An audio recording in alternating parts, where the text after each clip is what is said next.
రాష్ట్రంలో ప్రజలు ఎదుర్కొంటున్న సమస్యలపై పోరాడేందుకు వైకాపా సంసిద్ధం అవుతుందని ఎమ్మెల్సీ మండలి ప్రతిపక్ష నేత బొత్స సత్యనారాయణ పేర్కొన్నారు. శుక్రవారం కాకినాడలో విశాఖపట్నం, ఉమ్మడి తూర్పుగోదావరి జిల్లా, పశ్చిమ గోదావరి జిల్లా వైసీపీ ముఖ్య నేతలతో ఆయన సమావేశం నిర్వహించి పార్టీ పటిష్టతపైన భవిష్యత్తులో చేపట్టే పోరాటాల కార్యక్రమాలపై నిర్ణయం తీసుకున్నారు.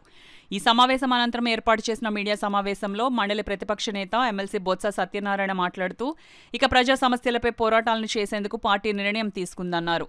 కూటమి ప్రభుత్వ ఏడాది పాలనలో అన్ని రంగాలలో వైఫల్యం చెందిందని విమర్శించారు. జూన్ 1 నుండి 10వ తేదీ వరకు మండల, నియోజకవర్గ, జిల్లా స్థాయిలో ప్రజల సమస్యలపై ఉద్యమాన్ని చేపట్టి అధికారులకు వినతిపత్రం అందించే కార్యాచరణను రూపొందించడం జరిగిందన్నారు. ఏడాదిలోనే 1,50,000 కోట్ల అప్పులను కూటమి ప్రభుత్వం తెచ్చిందని, వాటిని ఏం చేశారో చెప్పాలని ఆయన ప్రశ్నించారు. ధాన్యం సేకరించడంలో కూటమి సర్కార్ నిర్లక్ష్యం వహిస్తోందన్నారు. రైతుల కోసం చేసే పోరాటాల తేదీలను త్వరలోనే ప్రకటిస్తామన్నారు. ఇచ్చిన హామీల అమలుపై కూడా ప్రభుత్వంపై ఒత్తిడి తెస్తామని బొత్స సత్యనారాయణ వివరించారు. ఈ సమావేశంలో పార్టీ జిల్లా అధ్యక్షులు దాడిశెట్టి రాజా, మాజీ ఎంపీలు, ఎమ్మెల్యేలు పిల్లి సుభాష్ చంద్రబోస్, వంగగీత, ద్వారంపూడి చంద్రశేఖర్ రెడ్డి, కురసాల కన్నబాబు, చిల్లా జగ్గిరెడ్డి, తానేటి అనిత, చెల్లుబోయిన వేణుగోపాలకృష్ణ, జక్కంపూడి రాజా, ఎమ్మెల్సీలు అనంత ఉదయ్ భాస్కర్, తోట త్రిమూర్తులు, నాయకులు షర్మిలారెడ్డి, పార్టీ నగర అధ్యక్షురాలు సుంకర ప్రసన్న, విద్యాసాగర్, మాజీ కుడా చైర్పర్సన్ రాగిరెడ్డి చంద్రకళా దీప్తి తదితరులు పాల్గొన్నారు. ఇవాళ ఉభయ గోదావరి జిల్లాలో ప్రధానమైన సమస్య, ఇవాళ మనం ఈ ప్రాంతాల్లో ముఖ్యంగా మనం వ్యవసాయం ఆధారపడి ఉన్నాం కాబట్టి ఇవాళ ఏదైతే వరి ధాన్యాన్ని సేకరించడంలో ప్రభుత్వం పూర్తిగా వైఫల్యం చెందిందో, వాటి పట్ల రైతుల పట్ల నిర్లక్ష్యంగా ఉందో, దాని మీద ముందుగా మరి పోరాటం చేయాలి. ఇంతకుముందు చేసాం. మన కోనసీమ జిల్లాలో కూడా దగ్గర అధ్యక్షున పెద్ద ఎత్తున వచ్చి నిరసన తెలియజేశాం. అదేవిధంగా అన్ని ప్రాంతాల్లో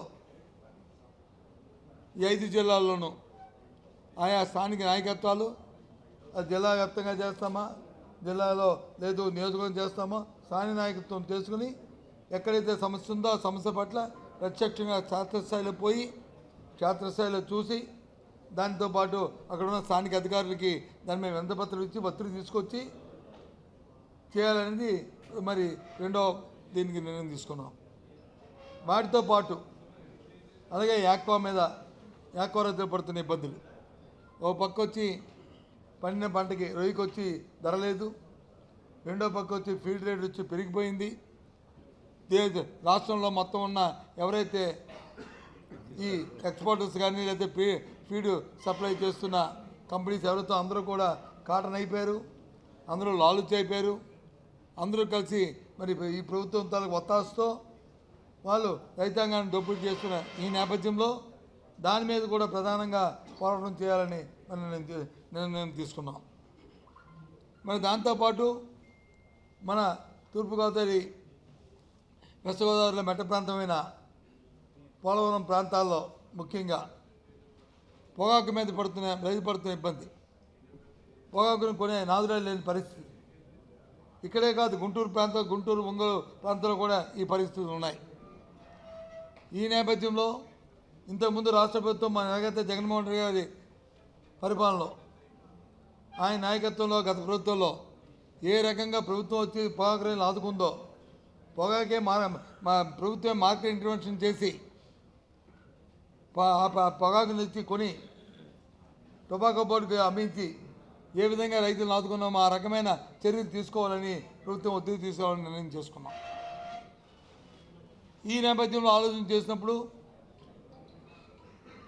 రాష్ట్రం మొత్తం మీద ప్రకాశం, గుంటూరు అలాగే పశ్చిమ గోదావరి జిల్లాలో ఈ పొగాకు రైతు పడుతున్న ఇబ్బందుల పట్ల ఇప్పటికే మా రాష్ట్ర అధ్యక్షులు జగన్మోహన్ రెడ్డి గారి దృష్టిలోనూ మా పార్టీలోనూ డిస్కషన్ జరిగింది, దీని మీద చర్చ జరిగింది.